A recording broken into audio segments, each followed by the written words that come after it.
The Canterville Ghost. By Wilde. 1.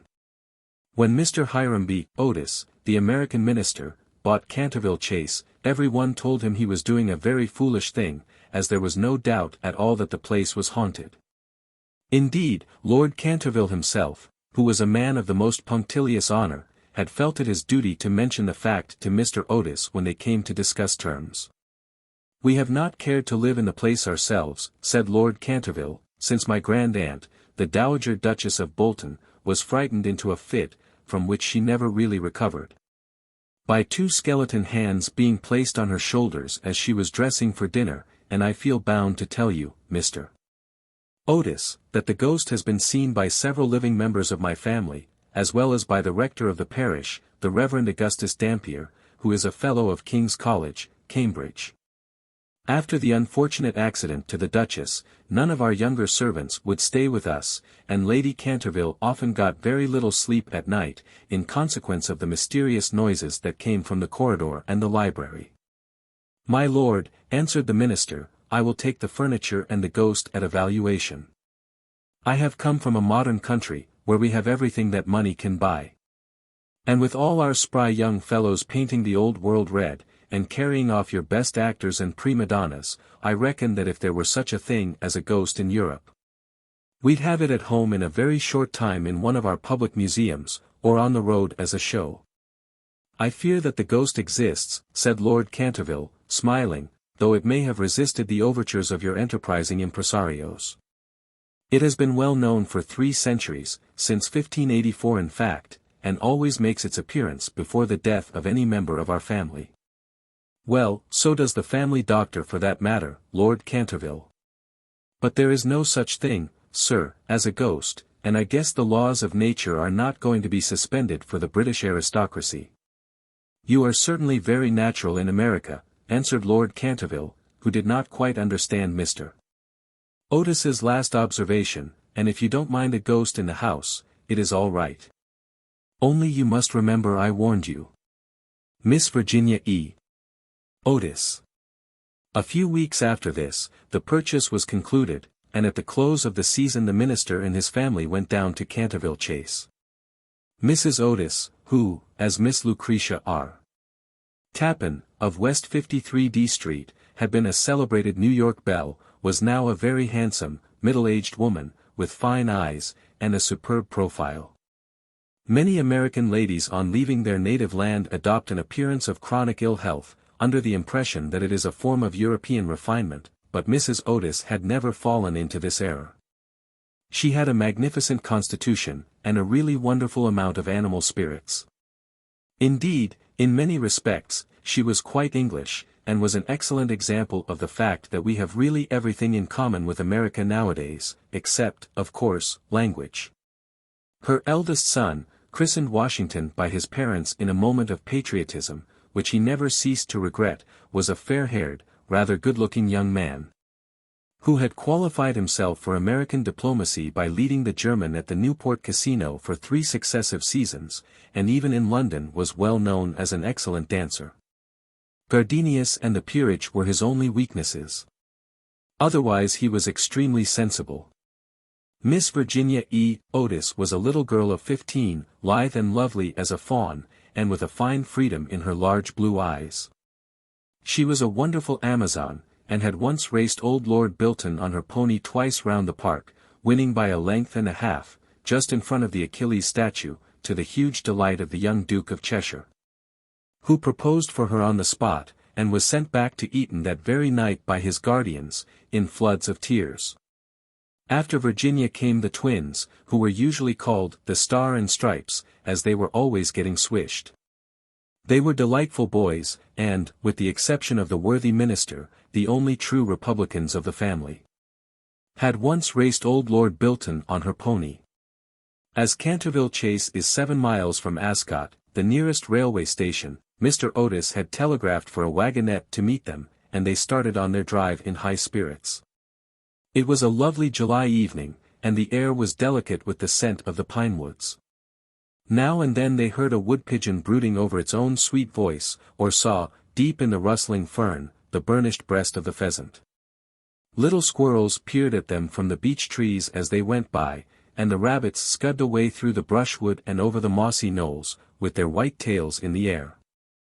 As they entered the avenue of Canterville Chase, however, the sky became suddenly overcast with clouds, a curious stillness seemed to hold the atmosphere, a great flight of rooks passed silently over their heads, and, before they reached the house, some big drops of rain had fallen. Standing on the steps to receive them was an old woman, neatly dressed in black silk, with a white cap and apron. This was Mrs. Umney, the housekeeper, whom Mrs. Otis, at Lady Canterville's earnest request, had consented to keep in her former position. She made them each a low curtsy as they alighted, and said in a quaint, old-fashioned manner, "I bid you welcome to Canterville Chase." Following her, they passed through the fine Tudor hall into the library, a long, low room, panelled in black oak, at the end of which was a large stained-glass window. Here they found tea laid out for them, and, after taking off their wraps, they sat down and began to look round, while Mrs. Umney waited on them. Suddenly Mrs. Otis caught sight of a dull red stain on the floor just by the fireplace, and, quite unconscious of what it really signified, said to Mrs. Umney, "I am afraid something has been spilt there." "Yes, madam," replied the old housekeeper in a low voice, "blood has been spilt on that spot. Blood has been spilled on that spot." "How horrid," cried Mrs. Otis, "I don't at all care for blood stains in a sitting room. It must be removed at once." The old woman smiled, and answered in the same low, mysterious voice, "It is the blood of Lady Eleanor de Canterville, who was murdered on that very spot by her own husband, Sir Simon de Canterville, in 1575. Sir Simon survived her 9 years, and disappeared suddenly under very mysterious circumstances. His body has never been discovered, but his guilty spirit still haunts the Chase. The blood stain has been much admired by tourists and others, and cannot be removed." "That is all nonsense," cried Washington Otis.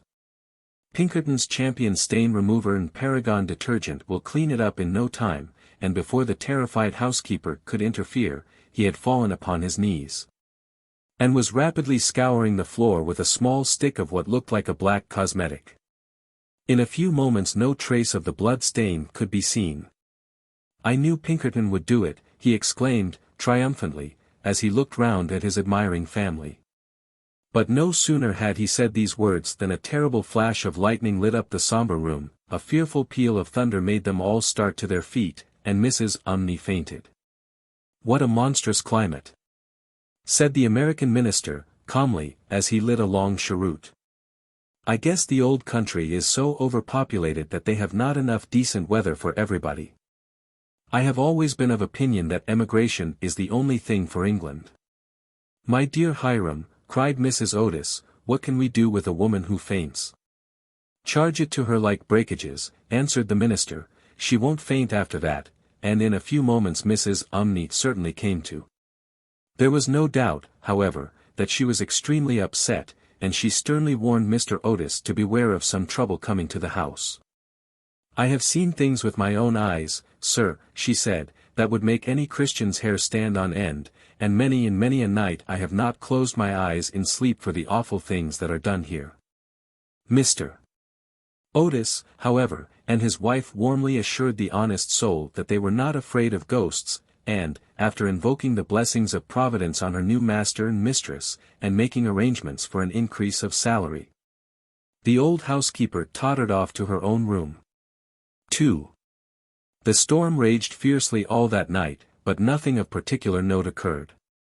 The next morning, however, when they came down to breakfast, they found the terrible stain of blood once again on the floor. "I don't think it can be the fault of the Paragon detergent," said Washington, "for I have tried it with everything. It must be the ghost." He accordingly rubbed out the stain a second time, but the second morning it appeared again. The third morning also it was there, though the library had been locked up at night by Mr. Otis himself, and the key carried upstairs. The whole family were now quite interested. Mr. Otis began to suspect that he had been too dogmatic in his denial of the existence of ghosts. Mrs. Otis expressed her intention of joining the Psychical Society, and Washington prepared a long letter to Messrs. Myers and Podmore on the subject of the permanence of sanguineous stains when connected with crime. That night all doubts about the objective existence of phantasmata were removed forever. The day had been warm and sunny. And, in the cool of the evening, the whole family went out to drive. They did not return home till 9 o'clock, when they had a light supper. The conversation in no way turned upon ghosts, so there were not even those primary conditions of receptive expectations which so often precede the presentation of psychical phenomena. The subjects discussed, as I have since learned from Mr. Otis, were merely such as form the ordinary conversation of cultured Americans of the better class, such as the immense superiority of Miss Fanny Davenport over Sarah Bernhardt as an actress. The difficulty of obtaining green corn, buckwheat cakes, and hominy, even in the best English houses, the importance of Boston in the development of the world soul, the advantages of the baggage check system in railway traveling, and the sweetness of the New York accent as compared to the London drawl. No mention at all was made of the supernatural, nor was Sir Simon de Canterville alluded to in any way. At 11 o'clock the family retired, and by 1:30 all the lights were out. Some time after, Mr. Otis was awakened by a curious noise in the corridor, outside his room. It sounded like the clank of metal, and seemed to be coming nearer every moment. He got up at once, struck a match, and looked at the time. It was exactly 1 o'clock. He was quite calm, and felt his pulse, which was not at all feverish. The strange noise still continued, and with it he heard distinctly the sound of footsteps. He put on his slippers, took a small oblong phial out of his dressing case, and opened the door. Right in front of him he saw, in the wan moonlight, an old man of terrible aspect. His eyes were as red burning coals, long grey hair fell over his shoulders in matted coils. His garments, which were of antique cut, were soiled and ragged, and from his wrists and ankles hung heavy manacles and rusty gyves. "My dear sir," said Mr. Otis, "I really must insist on your oiling those chains, and have brought you for that purpose a small bottle of the Tammany Rising Sun lubricator. It is said to be completely efficacious upon one application, and there are several testimonials to that effect on the wrapper from some of our most eminent native divines. I shall leave it here for you by the bedroom candles, and will be happy to supply you with more, should you require it." With these words the United States Minister laid the bottle down on a marble table, and, closing his door, retired to rest. "I really must insist on your oiling those chains." For a moment the Canterville Ghost stood quite motionless in natural indignation. Then, dashing the bottle violently upon the polished floor, he fled down the corridor, uttering hollow groans, and emitting a ghastly green light. Just, however, as he reached the top of the great oak staircase, a door was flung open, 2 little white-robed figures appeared, and a large pillow whizzed past his head. There was evidently no time to be lost, so, hastily adopting the 4th dimension of space as a means of escape, he vanished through the wainscoting, and the house became quite quiet. On reaching a small secret chamber in the left wing, he leaned up against a moonbeam to recover his breath, and began to try and realize his position. Never, in a brilliant and uninterrupted career of 300 years, had he been so grossly insulted. He thought of the Dowager Duchess, whom he had frightened into a fit as she stood before the glass in her lace and diamonds. Of the 4 housemaids, who had gone into hysterics when he merely grinned at them through the curtains on one of the spare bedrooms. Of the rector of the parish, whose candle he had blown out as he was coming late one night from the library, and who had been under the care of Sir William Gull ever since, a perfect martyr to nervous disorders. And of old Madame de Tremouillic, who, having wakened up one morning early and seen a skeleton seated in an armchair by the fire reading her diary, had been confined to her bed for 6 weeks with an attack of brain fever, and, on her recovery, had become reconciled to the Church, and broken off her connection with that notorious skeptic, Monsieur de Voltaire. He remembered the terrible night when the wicked Lord Canterville was found choking in his dressing-room, with the knave of diamonds halfway down his throat, and confessed, just before he died, that he had cheated Charles James Fox out of £50,000 at Crockford's by means of that very card, and swore that the ghost had made him swallow it.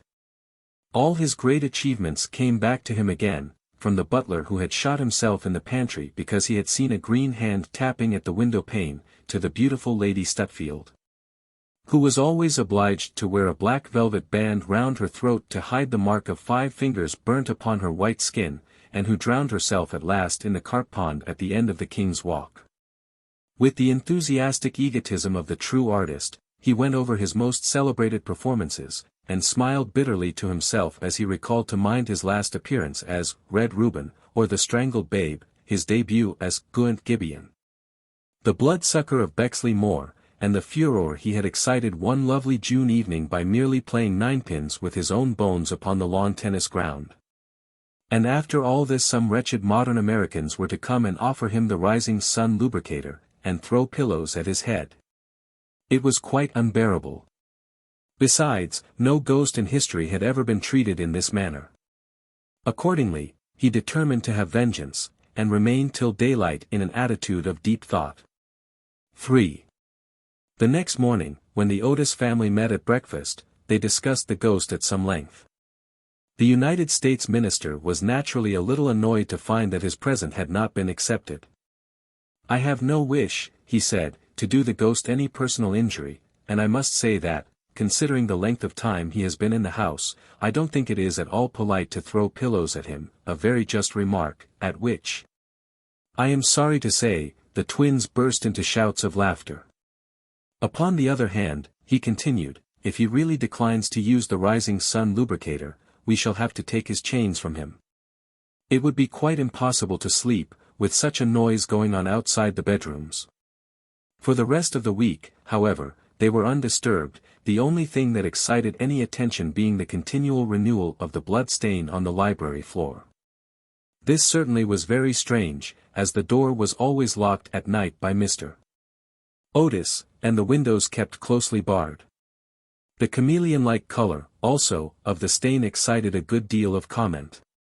Some mornings it was a dull, almost Indian, red, then it would be vermilion, then a rich purple, and once when they came down for family prayers, according to the simple rites of the Free American Reformed Episcopalian Church, they found it a bright emerald green. These kaleidoscopic changes naturally amused the party very much, and bets on the subject were freely made every evening. The only person who did not enter into the joke was little Virginia, who, for some unexplained reason, was always a good deal distressed at the sight of the blood stain, and very nearly cried the morning it was emerald green. The second appearance of the ghost was on Sunday night. Shortly after they had gone to bed they were suddenly alarmed by a fearful crash in the hall.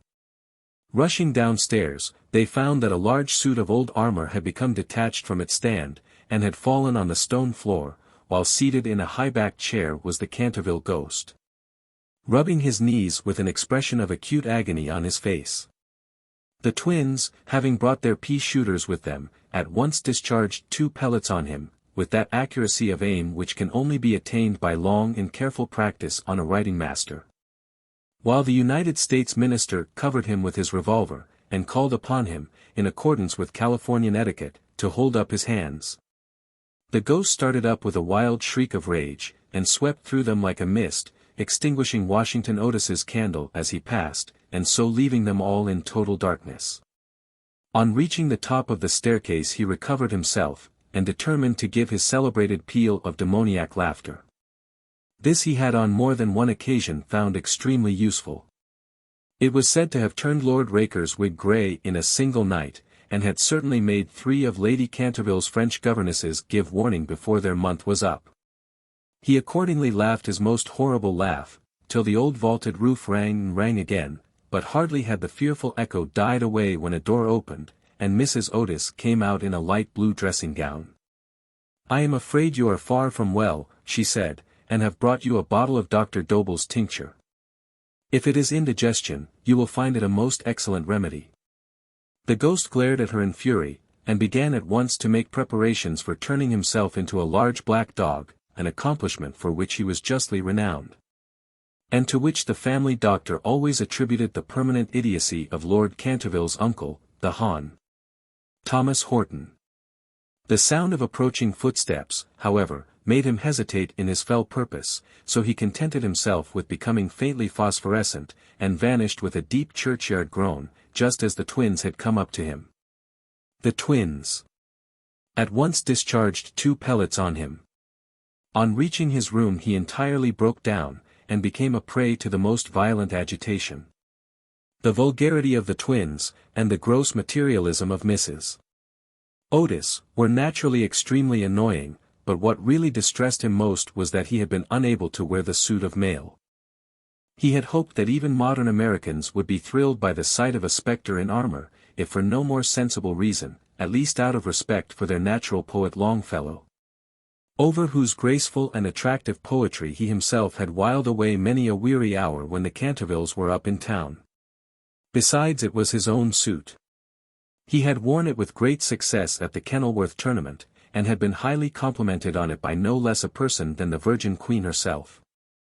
Yet when he had put it on, he had been completely overpowered by the weight of the huge breastplate and steel casque, and had fallen heavily on the stone pavement, barking both his knees severely, and bruising the knuckles of his right hand. For some days after this he was extremely ill, and hardly stirred out of his room at all, except to keep the bloodstain in proper repair. However, by taking great care of himself, he recovered, and resolved to make a third attempt to frighten the United States minister and his family. He selected Friday, August 17th, for his appearance, and spent most of that day in looking over his wardrobe, ultimately deciding in favor of a large slouched hat with a red feather, a winding sheet frilled at the wrists and neck, and a rusty dagger. Towards evening a violent storm of rain came on, and the wind was so high that all the windows and doors in the old house shook and rattled. In fact, it was just such weather as he loved. His plan of action was this. He was to make his way quietly to Washington Otis's room, gibber at him from the foot of the bed, and stab himself 3 times in the throat to the sound of low music. He bore Washington a special grudge, being quite aware that it was he who was in the habit of removing the famous Canterville bloodstain by means of Pinkerton's Paragon detergent. Having reduced the reckless and foolhardy youth to a condition of abject terror, he was then to proceed to the room occupied by the United States minister and his wife, and there to place a clammy hand on Mrs. Otis's forehead, while he hissed into her trembling husband's ear the awful secrets of the charnel house. With regard to little Virginia, he had not quite made up his mind. She had never insulted him in any way, and was pretty and gentle. A few hollow groans from the wardrobe, he thought, would be more than sufficient, or, if that failed to wake her, he might grapple at the counterpane with palsy-twitching fingers. As for the twins, he was quite determined to teach them a lesson. The first thing to be done was, of course, to sit upon their chests, so as to produce the stifling sensation of nightmare. Then, as their beds were quite close to each other, to stand between them in the form of a green, icy-cold corpse, till they became paralyzed with fear, and finally, to throw off the winding sheet, and crawl round the room, with white, bleached bones and one rolling eyeball, in the character of Dumb Daniel, or the Suicide Skeleton, a role in which he had on more than one occasion produced a great effect, and which he considered quite equal to his famous part of Martin the Maniac, or the Masked Mystery. Its head was bald and burnished. At 10:30 he heard the family going to bed. For some time he was disturbed by wild shrieks of laughter from the twins, who, with the light-hearted gaiety of schoolboys, were evidently amusing themselves before they retired to rest, but at 11:15 all was still, and, as midnight sounded, he sallied forth. The owl beat against the window panes, the raven croaked from the old yew tree, and the wind wandered moaning round the house like a lost soul. But the Otis family slept unconscious of their doom, and high above the rain and storm he could hear the steady snoring of the minister for the United States. He stepped stealthily out of the wainscoting, with an evil smile on his cruel, wrinkled mouth, and the moon hid her face in a cloud as he stole past the great oriel window, where his own arms and those of his murdered wife were blazoned in azure and gold. On and on he glided, like an evil shadow, the very darkness seeming to loathe him as he passed. Once he thought he heard something call, and stopped. But it was only the baying of a dog from the Red Farm, and he went on, muttering strange 16th-century curses, and ever and anon brandishing the rusty dagger in the midnight air. Finally he reached the corner of the passage that led to luckless Washington's room. For a moment he paused there, the wind blowing his long grey locks about his head, and twisting into grotesque and fantastic folds the nameless horror of the dead man's shroud. Then the clock struck the quarter, and he felt the time was come. He chuckled to himself, and turned the corner, but no sooner had he done so than, with a piteous wail of terror, he fell back, and hid his blanched face in his long, bony hands. Right in front of him was standing a horrible spectre, motionless as a carven image, and monstrous as a madman's dream. Its head was bald and burnished, its face round, and fat, and white. And hideous laughter seemed to have writhed its features into an eternal grin. From the eyes streamed rays of scarlet light, the mouth was a wide well of fire, and a hideous garment, like to his own, swathed with its silent snows the Titan form.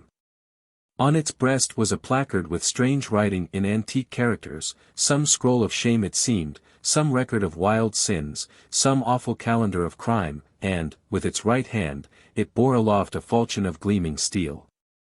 Never having seen a ghost before, he naturally was terribly frightened, and, after a second hasty glance at the awful phantom, he fled back to his room, tripping up in his long winding sheet as he sped down the corridor. And finally dropping the rusty dagger into the minister's jack-boots, where it was found in the morning by the butler. Once in the privacy of his own apartment, he flung himself down on a small pallet bed, and hid his face under the clothes. After a time, however, the brave old Canterville spirit asserted itself, and he determined to go and speak to the other ghost as soon as it was daylight. Accordingly, just as the dawn was touching the hills with silver, he returned towards the spot where he had first laid eyes on the grisly phantom, feeling that, after all, two ghosts were better than one, and that, by the aid of his new friend, he might safely grapple with the twins. On reaching the spot, however, a terrible sight met his gaze. Something had evidently happened to the spectre, for the light had entirely faded from its hollow eyes, the gleaming falchion had fallen from its hand, and it was leaning up against the wall in a strained and uncomfortable attitude. He rushed forward and seized it in his arms, when, to his horror, the head slipped off and rolled on the floor, the body assumed a recumbent posture, and he found himself clasping a white dimity bed curtain, with a sweeping brush, a kitchen cleaver, and a hollow turnip lying at his feet. Unable to understand this curious transformation, he clutched the placard with feverish haste, and there, in the grey morning light, he read these fearful words. Ye Otis ghost. Ye only true and original spook. Beware of ye imitations. All others are counterfeit. The whole thing flashed across him. He had been tricked, foiled, and outwitted. The old Canterville look came into his eyes, he ground his toothless gums together. And, raising his withered hands high above his head, swore according to the picturesque phraseology of the antique school, that, when Chanticleer had sounded twice his merry horn, deeds of blood would be wrought, and murder walk abroad with silent feet. Hardly had he finished this awful oath when, from the red-tiled roof of a distant homestead, a cock crew. He laughed a long, low, bitter laugh, and waited. Hour after hour he waited, but the cock, for some strange reason, did not crow again. Finally, at 7:30, the arrival of the housemaids made him give up his fearful vigil, and he stalked back to his room, thinking of his vain oath and baffled purpose. There he consulted several books of ancient chivalry, of which he was exceedingly fond, and found that, on every occasion on which this oath had been used, Chanticleer had always crowed a second time. Perdition seize the naughty fowl, he muttered, I have seen the day when, with my stout spear, I would have run him through the gorge, and made him crow for me and 'twere in death. He then retired to a comfortable lead coffin, and stayed there till evening. 4. He met with a severe fall. The next day the ghost was very weak and tired. The terrible excitement of the last 4 weeks was beginning to have its effect. His nerves were completely shattered, and he started at the slightest noise. For 5 days he kept his room, and at last made up his mind to give up the point of the blood stain on the library floor. If the Otis family did not want it, they clearly did not deserve it. They were evidently people on a low, material plane of existence, and quite incapable of appreciating the symbolic value of sensuous phenomena. The question of phantasmic apparitions, and the development of astral bodies, was of course quite a different matter, and really not under his control. It was his solemn duty to appear in the corridor once a week, and to gibber from the large oriel window on the first and third Wednesdays in every month, and he did not see how he could honorably escape from his obligations. It is quite true that his life had been very evil, but, upon the other hand, he was most conscientious in all things connected with the supernatural. For the next 3 Saturdays, accordingly, he traversed the corridor as usual between midnight and 3 o'clock, taking every possible precaution against being either heard or seen. He removed his boots, trod as lightly as possible on the old worm-eaten boards, wore a large black velvet cloak, and was careful to use the rising sun lubricator for oiling his chains. I am bound to acknowledge that it was with a good deal of difficulty that he brought himself to adopt this last mode of protection. However, one night, while the family were at dinner, he slipped into Mr. Otis's bedroom and carried off the bottle. He felt a little humiliated at first, but afterwards was sensible enough to see that there was a great deal to be said for the invention, and, to a certain degree, it served his purpose. Still, in spite of everything, he was not left unmolested. Strings were continually being stretched across the corridor, over which he tripped in the dark, and on one occasion, while dressed for the part of Black Isaac, or the huntsman of Hogeley Woods, he met with a severe fall. Through treading on a butter slide, which the twins had constructed from the entrance of the tapestry chamber to the top of the oak staircase. This last insult so enraged him, that he resolved to make one final effort to assert his dignity and social position, and determined to visit the insolent young Etonians the next night in his celebrated character of Reckless Rupert, or the Headless Earl. A heavy jug of water fell right down on him. He had not appeared in this disguise for more than 70 years. In fact, not since he had so frightened pretty Lady Barbara Modish by means of it, that she suddenly broke off her engagement with the present Lord Canterville's grandfather, and ran away to Gretna Green with handsome Jack Castletown, declaring that nothing in the world would induce her to marry into a family that allowed such a horrible phantom to walk up and down the terrace at twilight. Poor Jack was afterwards shot in a duel by Lord Canterville on Wandsworth Common, and Lady Barbara died of a broken heart at Tunbridge Wells before the year was out, so, in every way, it had been a great success. It was, however, an extremely difficult make-up, if I may use such a theatrical expression, in connection with one of the greatest mysteries of the supernatural, or, to employ a more scientific term, the higher natural world. And it took him fully 3 hours to make his preparations. At last everything was ready, and he was very pleased with his appearance. The big leather riding boots that went with the dress were just a little too large for him, and he could only find one of the 2 horse pistols, but, on the whole, he was quite satisfied. And at 1:15 he glided out of the wainscoting and crept down the corridor. On reaching the room occupied by the twins, which I should mention was called the Blue Bed Chamber, on account of the color of its hangings, he found the door just ajar. Wishing to make an effective entrance, he flung it wide open, when a heavy jug of water fell right down on him, wetting him to the skin, and just missing his left shoulder by a couple of inches.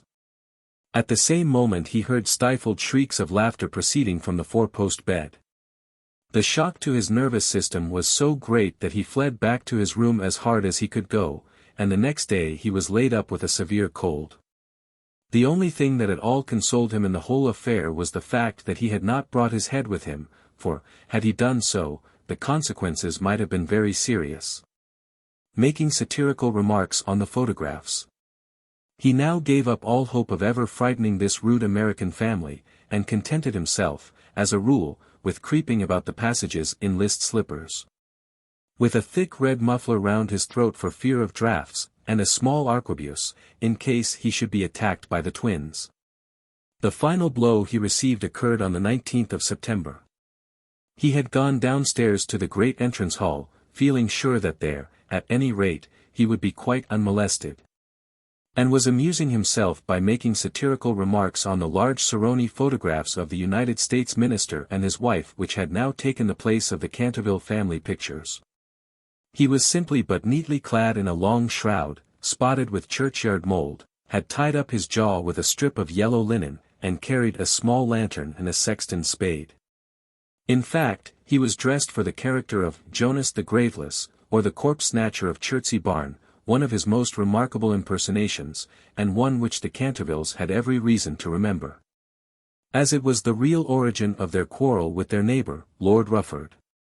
It was about 2:15 in the morning, and, as far as he could ascertain, no one was stirring.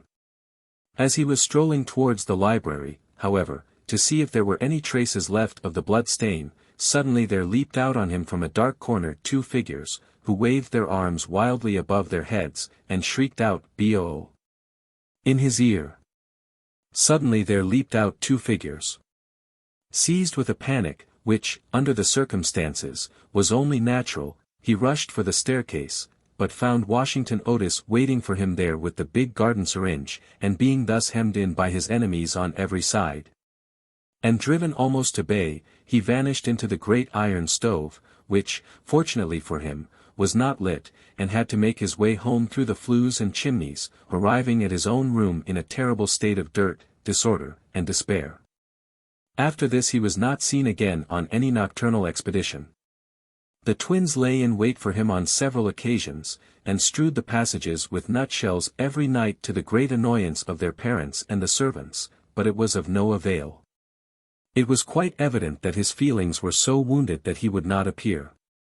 Mr. Otis consequently resumed his great work on the history of the Democratic Party, on which he had been engaged for some years. Mrs. Otis organized a wonderful clambake, which amazed the whole county.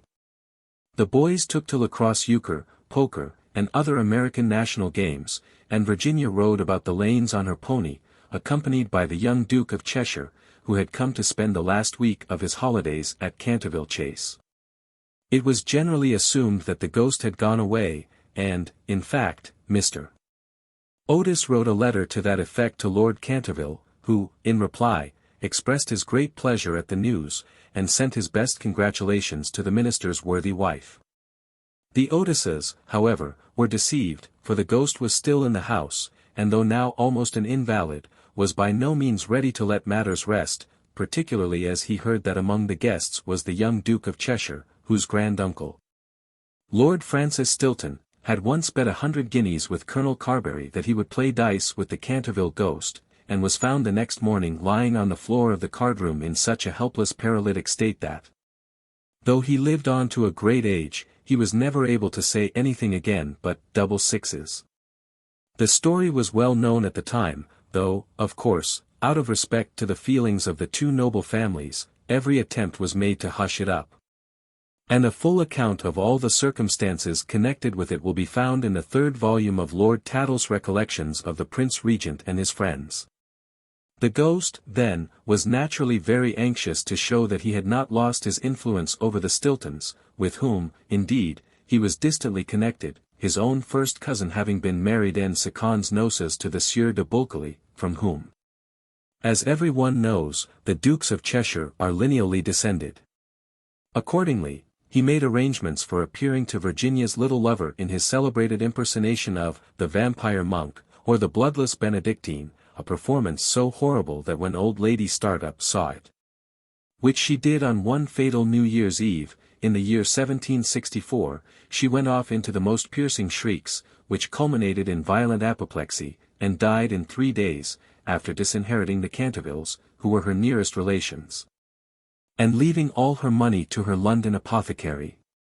At the last moment, however, his terror of the twins prevented his leaving his room, and the little Duke slept in peace under the great feathered canopy in the royal bedchamber, and dreamed of Virginia. A few days after this, Virginia and her curly-haired cavalier went out riding on Brockley Meadows, where she tore her habit so badly in getting through a hedge that, on their return home, she made up her mind to go up by the back staircase so as not to be seen. As she was running past the tapestry chamber, the door of which happened to be open. She fancied she saw some one inside, and thinking it was her mother's maid, who sometimes used to bring her work there, looked in to ask her to mend her habit. To her immense surprise, however, it was the Canterville Ghost himself. He was sitting by the window, watching the ruined gold of the yellowing trees fly through the air, and the red leaves dancing madly down the long avenue. His head was leaning on his hand, and his whole attitude was one of extreme depression. Indeed, so forlorn, and so much out of repair did he look, that little Virginia, whose first idea had been to run away and lock herself in her room, was filled with pity, and determined to try and comfort him. So light was her footfall, and so deep his melancholy, that he was not aware of her presence till she spoke to him. "I am so sorry for you," she said, "but my brothers are going back to Eton tomorrow, and then, if you behave yourself, no one will annoy you." "It is absurd asking me to behave myself," he answered, looking round in astonishment at the pretty little girl who had ventured to address him, "quite absurd. I must rattle my chains, and groan through keyholes, and walk about at night, if that is what you mean. It is my only reason for existing." "It is no reason at all for existing, and you know you have been very wicked. Mrs. Umney told us, the first day we arrived here, that you had killed your wife." "Well, I quite admit it," said the ghost, petulantly, "but it was a purely family matter, and concerned no one else." "It is very wrong to kill anyone," said Virginia, who at times had a sweet Puritan gravity, caught from some old New England ancestor. "Oh, I hate the cheap severity of abstract ethics. My wife was very plain, never had my ruffs properly starched, and knew nothing about cookery. Why, there was a buck I had shot in Hogeley Woods, a magnificent pricket, and do you know how she had it sent to table? However, it is no matter now, for it is all over, and I don't think it was very nice of her brothers to starve me to death, though I did kill her." "Starve you to death? Oh, Mr. Ghost, I mean Sir Simon, are you hungry? I have a sandwich in my case. Would you like it?" "No, thank you, I never eat anything now, but it is very kind of you, all the same, and you are much nicer than the rest of your horrid, rude, vulgar, dishonest family." "Stop!" cried Virginia, stamping her foot, "it is you who are rude, and horrid, and vulgar, and as for dishonesty, you know you stole the paints out of my box to try and furbish up that ridiculous blood stain in the library. First you took all my reds, including the vermilion, and I couldn't do any more sunsets, then you took the emerald green and the chrome yellow, and finally I had nothing left but indigo and Chinese white, and could only do moonlight scenes, which are always depressing to look at, and not at all easy to paint. I never told on you, though I was very much annoyed, and it was most ridiculous, the whole thing, for who ever heard of emerald green blood?" "Well, really," said the ghost, rather meekly, "what was I to do? It is a very difficult thing to get real blood nowadays, and, as your brother began it all with his Paragon detergent, I certainly saw no reason why I should not have your paints. As for color, that is always a matter of taste. The Cantervilles have blue blood, for instance, the very bluest in England, but I know you Americans don't care for things of this kind. You know nothing about it, and the best thing you can do is to emigrate and improve your mind. My father will be only too happy to give you a free passage, and though there is a heavy duty on spirits of every kind, there will be no difficulty about the custom house, as the officers are all Democrats. Once in New York, you are sure to be a great success. I know lots of people there who would give $100,000 to have a grandfather, and much more than that to have a family ghost. I don't think I should like America. I suppose because we have no ruins and no curiosities," said Virginia, satirically. "No ruins. No curiosities," answered the ghost, "you have your navy and your manners. Good evening. I will go and ask Papa to get the twins an extra week's holiday." "Please don't go, Miss Virginia," he cried, "I am so lonely and so unhappy, and I really don't know what to do. I want to go to sleep and I cannot." "That's quite absurd. You have merely to go to bed and blow out the candle. It is very difficult sometimes to keep awake, especially at church, but there is no difficulty at all about sleeping. Why, even babies know how to do that, and they are not very clever. I have not slept for 300 years, he said sadly, and Virginia's beautiful blue eyes opened in wonder. For 300 years I have not slept, and I am so tired. Virginia grew quite grave, and her little lips trembled like rose leaves. She came towards him, and kneeling down at his side, looked up into his old withered face. Poor, poor ghost, she murmured, have you no place where you can sleep? Poor, poor ghost, she murmured, have you no place where you can sleep? Far away beyond the pine woods, he answered, in a low, dreamy voice, there is a little garden. There the grass grows long and deep, there are the great white stars of the hemlock flower, there the nightingale sings all night long. All night long he sings, and the cold crystal moon looks down, and the yew tree spreads out its giant arms over the sleepers. Virginia's eyes grew dim with tears, and she hid her face in her hands. You mean the garden of death, she whispered. Yes, death. Death must be so beautiful. To lie in the soft brown earth, with the grasses waving above one's head, and listen to silence. To have no yesterday, and no tomorrow. To forget time, to forget life, to be at peace. You can help me. You can open for me the portals of death's house, for love is always with you, and love is stronger than death is. Virginia trembled, a cold shudder ran through her, and for a few moments there was silence. She felt as if she was in a terrible dream. Then the ghost spoke again, and his voice sounded like the sighing of the wind. Have you ever read the old prophecy on the library window? Oh, often, cried the little girl, looking up. I know it quite well. It is painted in curious black letters, and is difficult to read. There are only 6 lines. When a golden girl can win. Prayer from out the lips of sin. When the barren almond bears. And a little child gives away its tears. Then shall all the house be still. And peace come to Canterville. But I don't know what they mean. They mean, he said, sadly, that you must weep with me for my sins, because I have no tears, and pray with me for my soul, because I have no faith, and then, if you have always been sweet, and good, and gentle. The angel of death will have mercy on me. You will see fearful shapes in darkness, and wicked voices will whisper in your ear, but they will not harm you, for against the purity of a little child the powers of hell cannot prevail. Virginia made no answer, and the ghost wrung his hands in wild despair as he looked down at her bowed golden head. Suddenly she stood up, very pale, and with a strange light in her eyes. I am not afraid, she said firmly, and I will ask the angel to have mercy on you. He rose from his seat with a faint cry of joy, and taking her hand bent over it with old-fashioned grace and kissed it.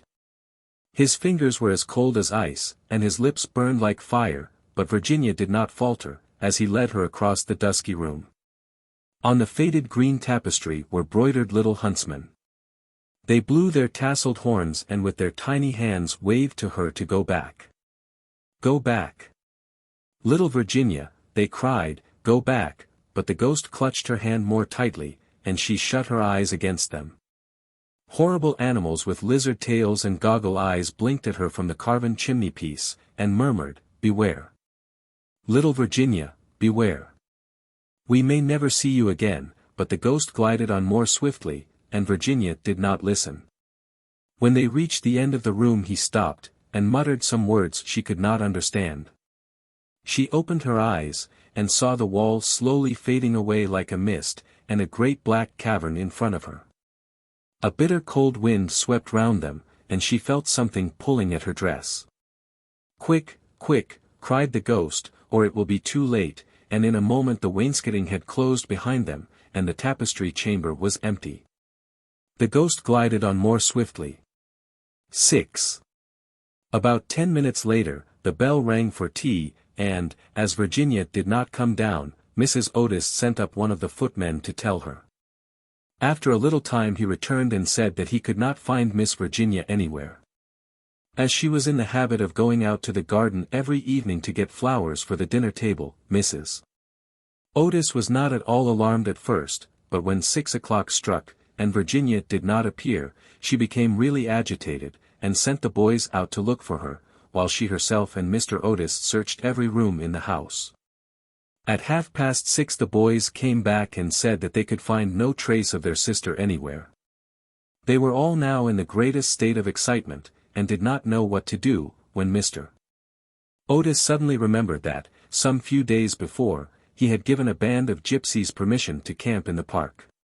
He accordingly at once set off for Blackfell Hollow, where he knew they were, accompanied by his eldest son and 2 of the farm servants.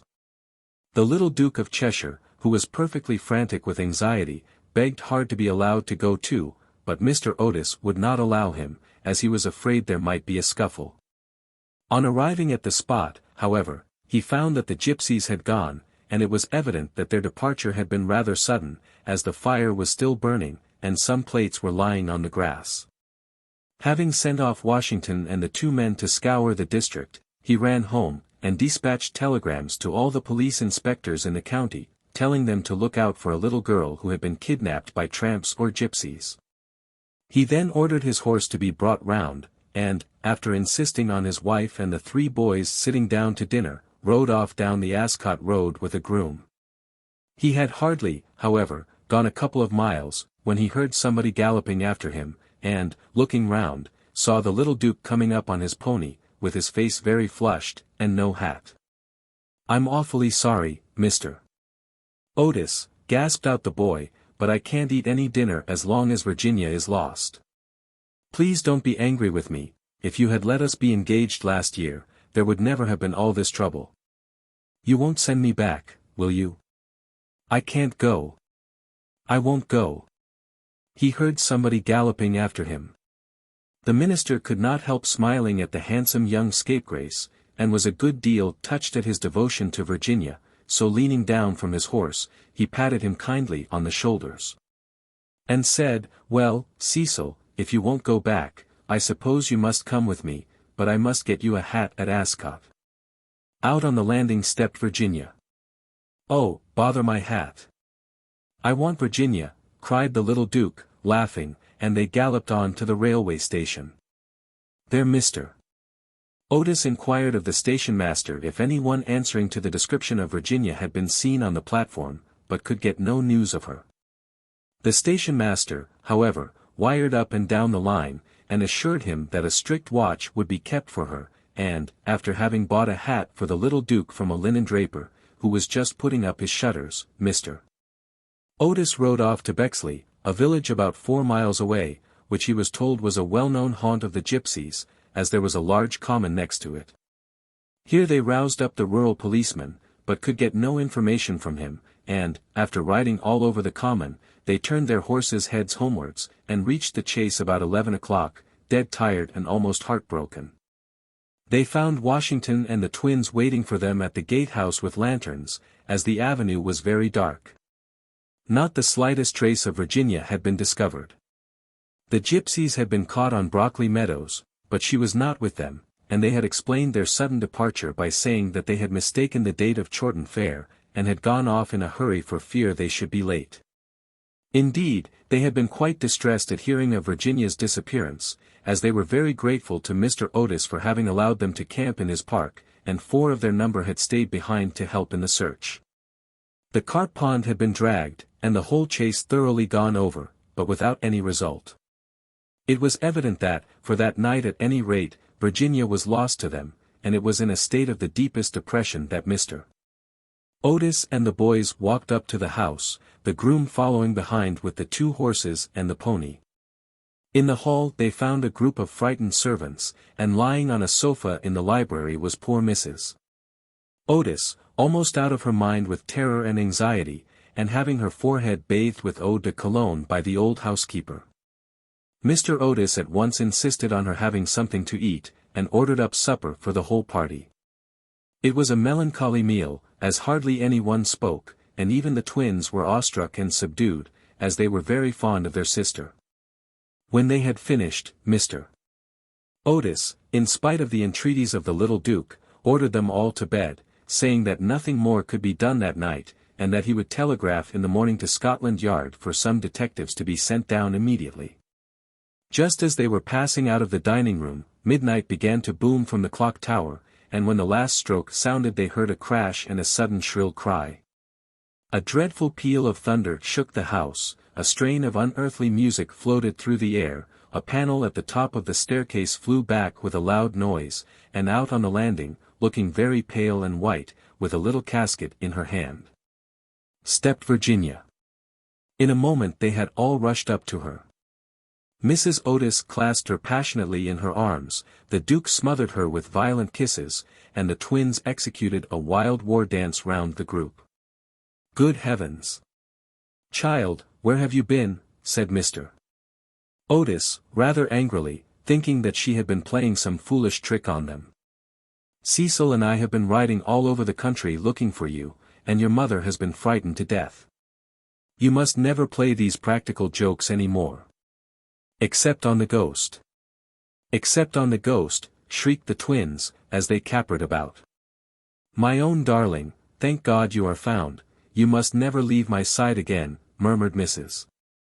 Otis, as she kissed the trembling child, and smoothed the tangled gold of her hair. "Papa," said Virginia, quietly, "I have been with the ghost. He is dead, and you must come and see him. He had been very wicked, but he was really sorry for all that he had done, and he gave me this box of beautiful jewels before he died." The whole family gazed at her in mute amazement, but she was quite grave and serious. And, turning round, she led them through the opening in the wainscoting down a narrow secret corridor, Washington following with a lighted candle, which he had caught up from the table. Finally, they came to a great oak door, studded with rusty nails. When Virginia touched it, it swung back on its heavy hinges, and they found themselves in a little low room, with a vaulted ceiling, and one tiny grated window. Embedded in the wall was a huge iron ring, and chained to it was a gaunt skeleton, that was stretched out at full length on the stone floor, and seemed to be trying to grasp with its long fleshless fingers an old-fashioned trencher and ewer that were placed just out of its reach. The jug had evidently been once filled with water, as it was covered inside with green mold. There was nothing on the trencher but a pile of dust. Virginia knelt down beside the skeleton, and, folding her little hands together, began to pray silently, while the rest of the party looked on in wonder at the terrible tragedy whose secret was now disclosed to them. Chained to it was a gaunt skeleton. "Hullo!" suddenly exclaimed one of the twins, who had been looking out of the window to try and discover in what wing of the house the room was situated. "Hullo! The old withered almond tree has blossomed. I can see the flowers quite plainly in the moonlight." "God has forgiven him," said Virginia, gravely, as she rose to her feet, and a beautiful light seemed to illumine her face. "What an angel you are!" cried the young Duke, and he put his arm round her neck, and kissed her. 7. By the side of the hearse and the coaches walked the servants with lighted torches. For days after these curious incidents, a funeral started from Canterville Chase at about 11 o'clock at night. The hearse was drawn by 8 black horses, each of which carried on its head a great tuft of nodding ostrich plumes, and the leaden coffin was covered by a rich purple pall, on which was embroidered in gold the Canterville coat of arms. By the side of the hearse and the coaches walked the servants with lighted torches, and the whole procession was wonderfully impressive. Lord Canterville was the chief mourner, having come up specially from Wales to attend the funeral, and sat in the first carriage along with little Virginia. Then came the United States Minister and his wife, then Washington and the 3 boys, and in the last carriage was Mrs. Umney.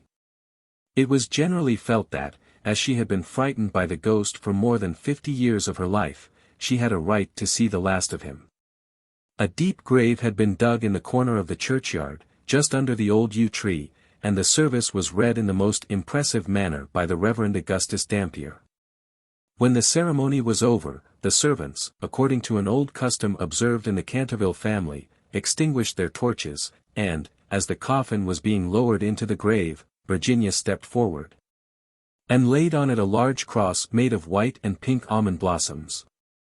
As she did so, the moon came out from behind a cloud, and flooded with its silent silver the little churchyard, and from a distant copse a nightingale began to sing. She thought of the ghost's description of the Garden of Death, her eyes became dim with tears, and she hardly spoke a word during the drive home. The moon came out from behind a cloud. The next morning, before Lord Canterville went up to town, Mr. Otis had an interview with him on the subject of the jewels the ghost had given to Virginia. They were perfectly magnificent, especially a certain ruby necklace with old Venetian setting, which was really a superb specimen of 16th-century work, and their value was so great that Mr. Otis felt considerable scruples about allowing his daughter to accept them. "My lord," he said, "I know that in this country mortmain is held to apply to trinkets as well as to land, and it is quite clear to me that these jewels are, or should be, heirlooms in your family. I must beg you, accordingly, to take them to London with you, and to regard them simply as a portion of your property which has been restored to you under certain strange conditions. As for my daughter, she is merely a child, and has as yet, I am glad to say, but little interest in such appurtenances of idle luxury. I am also informed by Mrs. Otis, who, I may say, is no mean authority upon art, having had the privilege of spending several winters in Boston when she was a girl, that these gems are of great monetary worth, and if offered for sale would fetch a tall price. Under these circumstances, Lord Canterville, I feel sure that you will recognize how impossible it would be for me to allow them to remain in the possession of any member of my family. And, indeed, all such vain gauds and toys, however suitable or necessary to the dignity of the British aristocracy, would be completely out of place among those who have been brought up on the severe, and I believe immortal, principles of republican simplicity. Perhaps I should mention that Virginia is very anxious that you should allow her to retain the box, as a memento of your unfortunate but misguided ancestor. As it is extremely old, and consequently a good deal out of repair, you may perhaps think fit to comply with her request. For my own part, I confess I am a good deal surprised to find a child of mine expressing sympathy with medievalism in any form, and can only account for it by the fact that Virginia was born in one of your London suburbs shortly after Mrs. Otis had returned from a trip to Athens. Lord Canterville listened very gravely to the worthy minister's speech, pulling his grey moustache now and then to hide an involuntary smile, and when Mr. Otis had ended, he shook him cordially by the hand, and said, "My dear sir, your charming little daughter rendered my unlucky ancestor, Sir Simon, a very important service. And I and my family are much indebted to her for her marvellous courage and pluck. The jewels are clearly hers, and, egad, I believe that if I were heartless enough to take them from her, the wicked old fellow would be out of his grave in a fortnight, leading me the devil of a life. As for their being heirlooms, nothing is an heirloom that is not so mentioned in a will or legal document, and the existence of these jewels has been quite unknown. I assure you I have no more claim on them than your butler, and when Miss Virginia grows up, I dare say she will be pleased to have pretty things to wear. Besides, you forget, Mr. Otis, that you took the furniture and the ghost at a valuation, and anything that belonged to the ghost passed at once into your possession, as, whatever activity Sir Simon may have shown in the corridor at night, in point of law he was really dead. And you acquired his property by purchase. Mr. Otis was a good deal distressed at Lord Canterville's refusal, and begged him to reconsider his decision, but the good-natured peer was quite firm, and finally induced the minister to allow his daughter to retain the present the ghost had given her. And when, in the spring of 1890, the young Duchess of Cheshire was presented at the Queen's first drawing-room on the occasion of her marriage, her jewels were the universal theme of admiration. For Virginia received the coronet, which is the reward of all good little American girls, and was married to her boy-lover as soon as he came of age.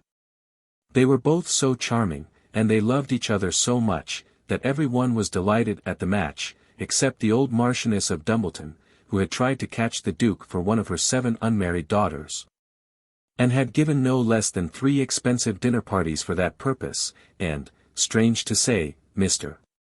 Otis himself. Mr. Otis was extremely fond of the young Duke personally, but, theoretically, he objected to titles, and, to use his own words, was not without apprehension lest, amid the enervating influences of a pleasure-loving aristocracy, the true principles of republican simplicity should be forgotten. His objections, however, were completely overruled, and I believe that when he walked up the aisle of St. George's, Hanover Square, with his daughter leaning on his arm, there was not a prouder man in the whole length and breadth of England. The Duke and Duchess, after the honeymoon was over, went down to Canterville Chase, and on the day after their arrival they walked over in the afternoon to the lonely churchyard by the pine woods. There had been a great deal of difficulty at first about the inscription on Sir Simon's tombstone, but finally it had been decided to engrave on it simply the initials of the old gentleman's name, and the verse from the library window. The Duchess had brought with her some lovely roses, which she strewed upon the grave, and after they had stood by it for some time they strolled into the ruined chancel of the old abbey. There the Duchess sat down on a fallen pillar, while her husband lay at her feet smoking a cigarette and looking up at her beautiful eyes. Suddenly he threw his cigarette away, took hold of her hand, and said to her, "Virginia, a wife should have no secrets from her husband." "Dear Cecil, I have no secrets from you." "Yes, you have," he answered, smiling, "you have never told me what happened to you when you were locked up with the ghost." "I have never told anyone, Cecil," said Virginia, gravely. "I know that, but you might tell me." "Please don't ask me, Cecil, I cannot tell you." "Poor Sir Simon. I owe him a great deal."